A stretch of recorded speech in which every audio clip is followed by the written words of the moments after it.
1929 میں جو عراق کا بادشاہ تھا، اب 20,024 ہے، 2024 ہے، یہ 1929 کی بات کر رہا ہوں، تقریباً ایک صدی پہلے لگا لیں، کچھ سال کم، ایک صدی ہوئی ہے اس بات کو۔ تو عراق کے بادشاہ کے خواب میں حضرت عبداللہ بن جابر تشریف لائے اور فرمایا کہ میری قبر شریف میں دریائے دجلہ کا پانی رس رہا ہے، اور حضرت حذیفہ بن یمان کی قبر شریف میں سیم ہو چکی ہے، لہذا ہمارے جسموں کو نکالا جائے اور کہیں محفوظ جگہ پر منتقل کیا جائے۔ تو بادشاہوں کی بعض دفعہ توجہ نہیں ہوتی، تو انہوں نے کہا ہو سکتا ہے یہ خیال ہو۔ دوسرے دن پھر خواب آیا اور تیسرے دن پھر خواب آیا، 3 خواب آئے ہیں، 3 خواب۔ تو پھر وہ عراق کے مفتی جو تھے، مفتی اعظم، ان کے پاس آئے جو بادشاہ تھے، کہا جی یہ خواب مجھے 3 دن سے آ رہا ہے۔ انہوں نے فرمایا کہ فوراً اس کا اہتمام کریں۔ تو ان دنوں حج کے ایام تھے، پوری دنیا سے حجاج مکہ معظمہ میں تھے۔ جب یہ بات مشہور ہوئی کہ وہ تو قبر کشائی ہونے لگی ان دونوں ہستیوں کی، تو پھر پوری دنیا کے مسلمانوں نے عراقی حکومت سے درخواست کی کہ حج کے دن نکال لیں، ہم اس کے بعد جو ہے وہ ہم بھی اس تقریب میں شرکت کرنا چاہتے ہیں۔ خیر بادشاہ نے ان کی بات درخواست کو مانا، 15 دن آگے کر دیا ٹائم۔ پھر جب آپ کی ان دونوں ہستیوں کی قبر کشائی ہونے لگی، 30 لاکھ کا مجمع اس جگہ پر موجود تھا۔ پوری دنیا کے اس وقت جو بھی میڈیا تھا اس نے اس کو کور بھی کیا، کئی سینکڑوں لوگوں نے کلمہ اسلام پڑھا اس وقت۔ جب ان دونوں ہستیوں کی قبریں کھولی گئیں 1300 سال کے بعد، جب ان کی قبریں کھولی گئیں، 30 لاکھ کا مجمع وہاں اس منظر کو دیکھ رہا ہے۔ پوری دنیا سے مسلمان گئے، علماء گئے، سفیروں کو پوری دنیا سے بلایا گیا، اور کئی غیر مسلم بھی آئے اس منظر کو دیکھنے کے لیے۔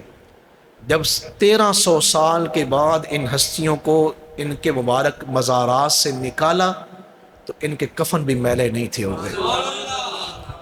زمین میلی نہیں ہوتی، زمن میلا نہیں ہوتا، محمد کے غلاموں کا کفن میلا نہیں ہوتا۔ اور جو بات میں آپ تک پہنچانا چاہتا تھا عبد الرحمن جامی والی بات کہ زیارت مصطفیٰ کتنا بڑا شرف ہے، وہ دھیان سے سنیں۔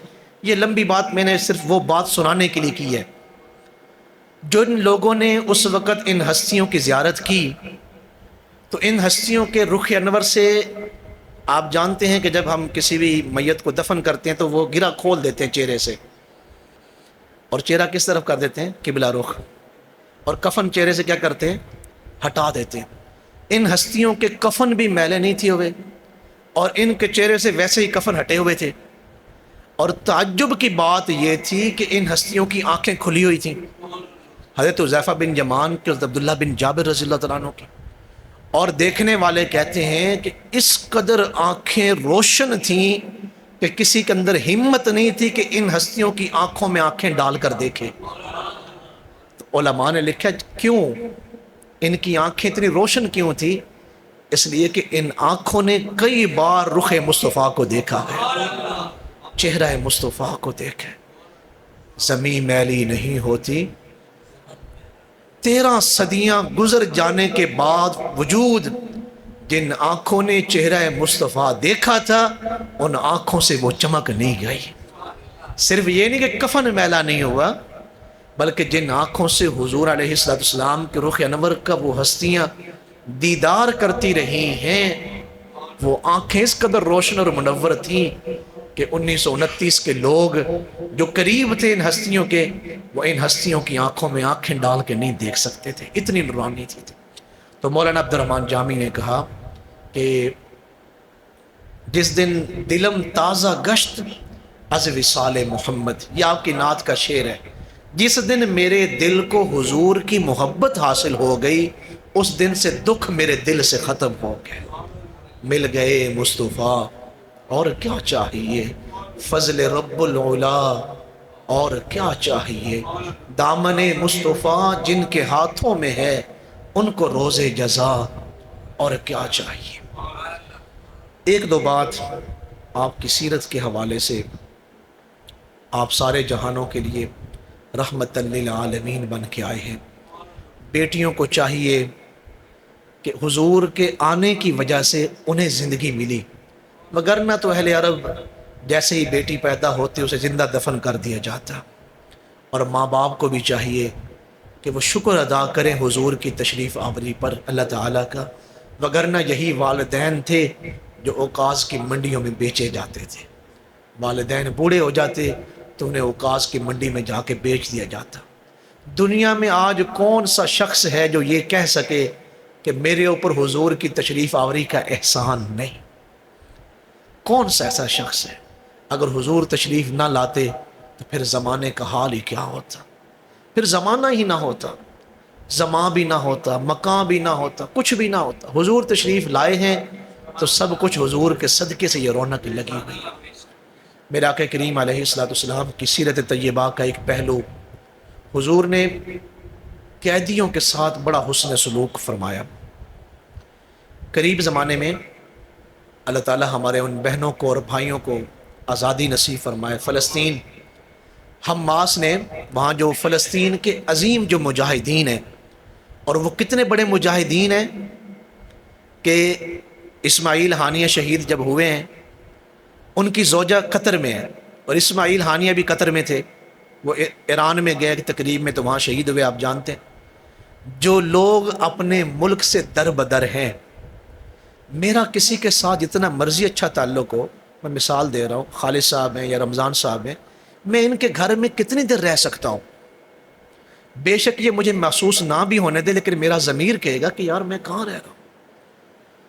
ان لوگوں نے اپنا ملک چھوڑا اور در بدر ہوئے، پھر خاندان کے کتنے لوگ 70 سے 80 لوگ شہید ہوئے۔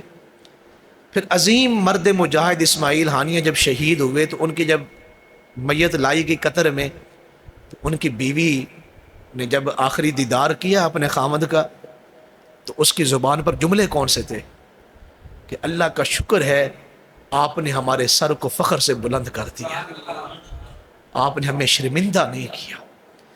کتنی عظیم قوم ہے اور کتنے عظیم لوگ ہیں۔ حماس نے جب قیدی چھوڑے اسرائیل کے، ان قیدیوں کے انٹرویو وغیرہ موجود ہیں کہ مسلمانوں نے کتنا ان کے ساتھ حسن سلوک کیا، کتنا اچھا حسن سلوک کیا۔ اللہ اکبر۔ حالانکہ 50,000 سے زائد لوگ حماس کے فلسطینیوں کے شہید ہو گئے، لیکن ان کا جو غصہ ہے وہ قیدیوں پر نہیں نکالا، اسرائیل کے لوگوں پر انہوں نے نہیں نکالا۔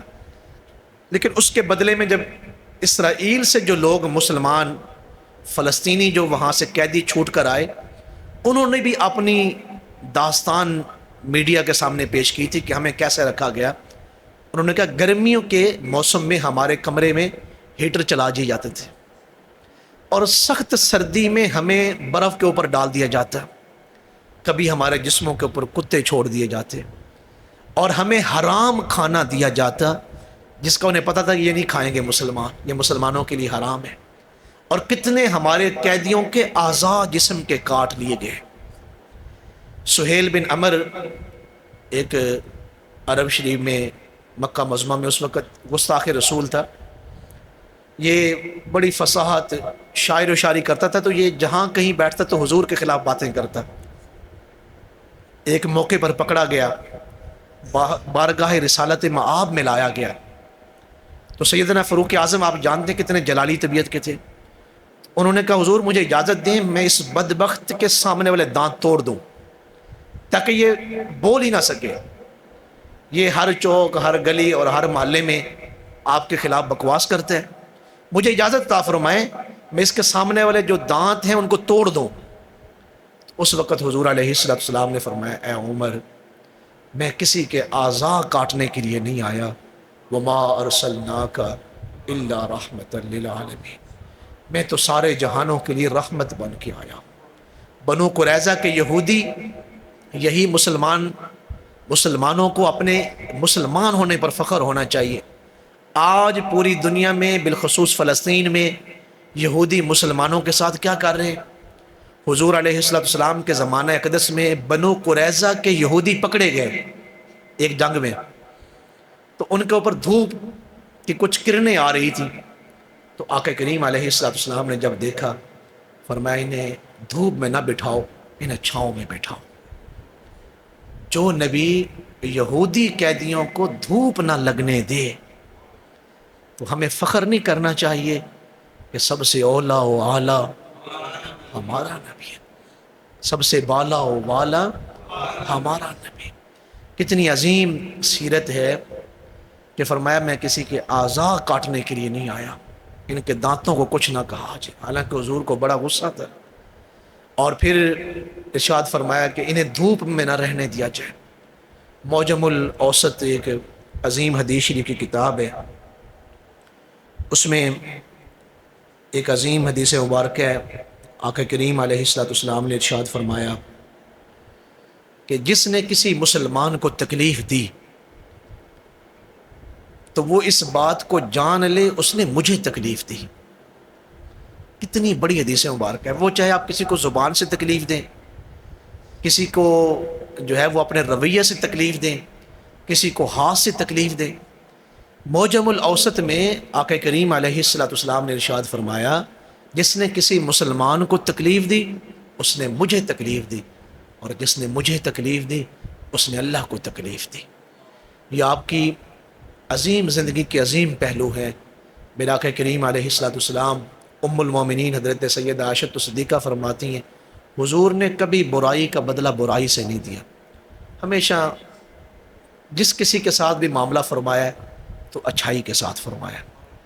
تو میلاد شریف کا ذکر خیر کرنا بڑا باعث برکت ہے، جھنڈیاں لگانا اور لائٹیں لگانا اور خوشی کا اظہار کرنا یہ باعث برکت ہے، اور یہ ایک امت کا تسلسل ہے، امت اس پر عمل پیرا رہی ہے۔ جیسے میں نے شاہ عبدالحق محدث دہلوی رحمۃ اللہ علیہ کا، شاہ ولی اللہ محدث دہلوی در سمین ایک کتاب ہے حضرت شاہ ولی اللہ محدث دہلوی رحمۃ اللہ علیہ کہ اس کے اندر انہوں نے اپنے والد کا واقعہ لکھا کہ جو میلاد شریف پر بڑا لنگر چلاتے تھے، ایک موقع پر جیب میں پیسے نہیں تھے تو چنوں کی پلیٹ کے اوپر لنگر شریف دلا دیا، میلاد شریف کا ختم دلوا دیا۔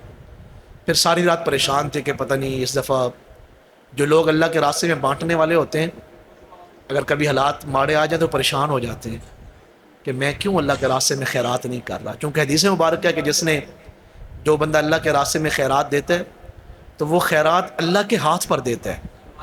کتنی بڑی حدیث مبارک ہے، تو پریشان ہو جاتے ہیں۔ تو آپ کے والد حضرت شاہ عبد الرحیم پریشان ہو گئے، جب رات کو سوئے ہیں تو پھر اپنی آنکھوں سے دیکھا ہے کہ بارگاہ مصطفیٰ کریم میں پہنچے ہیں، حضور تشریف فرمائیں، بڑے بڑے تحائف حضور کی بارگاہ میں آئے ہوئے تھے۔ یہ جو ہم ختمات شریفات کا اہتمام کرتے ہیں یہ تحائف پہنچتے ہیں۔ ایک بہت بڑے اللہ کے ولی تھے، وہ جب بھی شام کا کھانا کھانے لگتے تو پہلے اس پہ فاتحہ خوانی کرتے، الحمد شریف پڑھتے، 3 مرتبہ سورۃ اخلاص شریف پڑھتے، درود شریف پڑھتے، پھر حضور علیہ السلام کی بارگاہ میں اصال کر دیتے۔ کھانا خود ہی کھاتے لیکن اس کا ثواب حضور کی بارگاہ میں پیش کرتے۔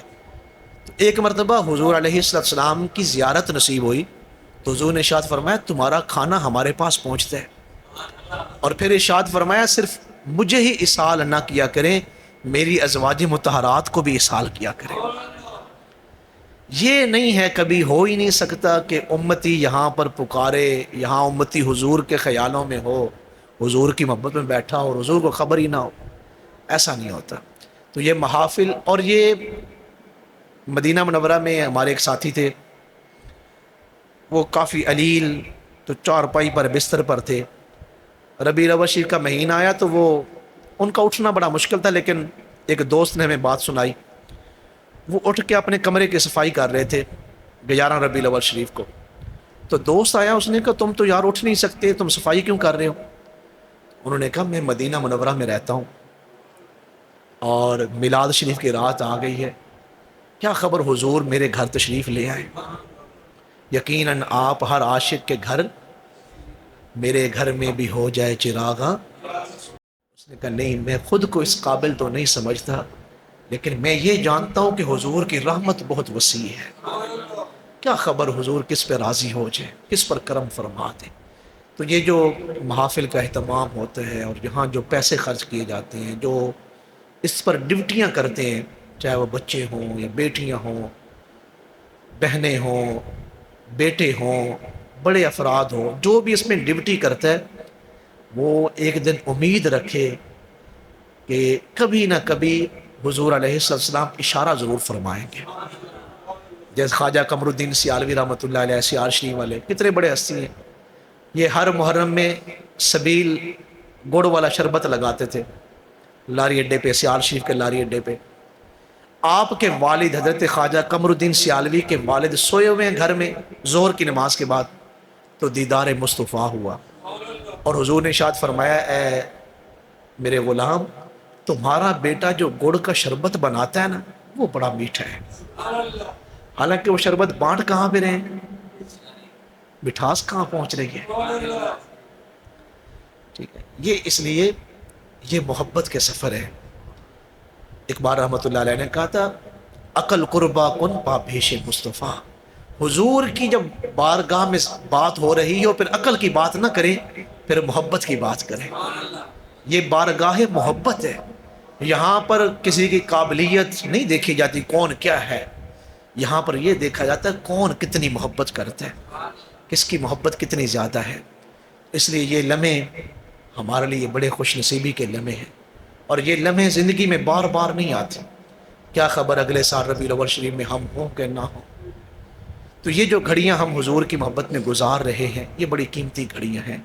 اللہ تعالی ہمیں عمل کی توفیق نصیب فرمائے، اور حضور علیہ السلام کی جو تعلیمات ہیں اللہ ہمیں اس پر عمل کرنے کی توفیق نصیب فرمائے۔ دروشی پڑھیں گے پھر اس کے بعد دعا کریں گے۔